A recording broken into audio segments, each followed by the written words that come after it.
Assalamualaikum warahmatullahi wabarakatuh. Nama saya Palutri Tami dari kelas 10 IPS 3 akan menjelaskan tentang evolusi gajah. Gajah adalah mamalia besar dari familia Elepatidae dan ordo Proboscidea. Secara tradisional terdapat dua spesies yang diakui, yaitu gajah Afrika dan gajah Asia. Walaupun berbeda, bukti menunjukkan bahwa gajah semak Afrika dan gajah hutan Afrika adalah spesies yang berbeda. Secara ilmiah, gajah diklasifikasikan ke dalam keluarga Elepatidae. Terdapat dua genus hewan yang termasuk dalam keluarga Elepatidae yang masih hidup di muka bumi, yaitu genus Elephas dan Loxodonta. Genus Elephas terdiri dari satu spesies, yaitu Elephas maximus atau yang kita kenal sebagai gajah Asia. Jenisnya ada gajah Asia dan gajah Afrika. Mamut berbulu merupakan nenek moyang dari gajah, atau yang biasa disebut dengan gajah purba. Mamalia zaman es ini merupakan salah satu hewan prasejarah yang paling terkenal yang hidup di zaman Pleistosen. Gajah purba yang tingginya sekitar 9 hingga 11 kaki dengan berat 5 hingga 7 ton ini punah sekitar 11.000 tahun yang lalu karena perburuan yang tidak terkendali dan penyapitan mereka di zaman es terakhir. Berdasarkan analisis DNA mitokondria yang dilakukan oleh para peneliti menunjukkan bahwa fakta gajah Asia memiliki 95,8% DNA mitokondria dengan mamut berbulu.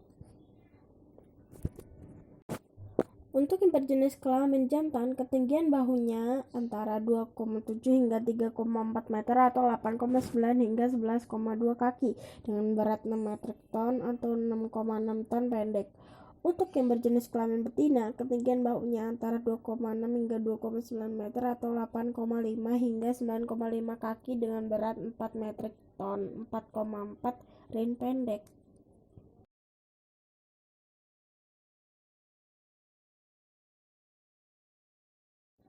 Sekitar 26 juta tahun yang lalu, Antartika beku untuk pertama kalinya yang menyebabkan iklim menjadi sangat kering secara global.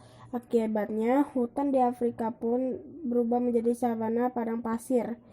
Iklim berubah lagi pada 20 juta tahun yang lalu menjadi lebih hangat dan basah di Afrika. Ketidakstabilan iklim ini diikuti oleh munculnya daratan yang menjembatani antara Asia dan juga Afrika. Gajah purba pun harus beradaptasi agar tidak punah karena mereka merupakan hewan yang relatif kecil, seukuran tapir dengan belalai yang pendek. Peneliti berhipotesis bahwa otak yang lebih besar memungkinkan fleksibilitas dalam perilaku. Contohnya lebih eksploratif, bermigrasi untuk mencari makanan yang mampu mencerna lebih banyak makanan seperti daun, buah-buahan, rumput, dan mengingat lokasi sumber air yang jauh selama musim kering. Ukuran badan dan otak. Peneliti menemukan bahwa ukuran otak ikut berevolusi seiring dengan ukuran tubuh pada gajah. Hal ini menunjukkan bahwa evolusi tubuh besar tidak sepenuhnya terlepas dari otak yang besar.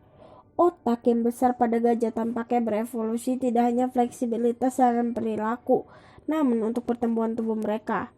Hal ini merupakan peringatan dalam impresasikan ukuran otak hanya untuk mengikuti kebutuhan dugaan retrospektif untuk menjelaskan kecerdasan lanjutan. Sederhananya, ketika ukuran otak pada garis keturunan tertentu meningkat, manusia berkesimpulan bahwa hal tersebut terjadi karena perlu lebih cerdik untuk bertahan hidup. Namun, hal yang tidak boleh dilupakan bahwa ukuran otak berkorelasi dengan banyak variabel lain, salah satunya ukuran tubuh. Hal lainnya adalah panjangnya kehamilan.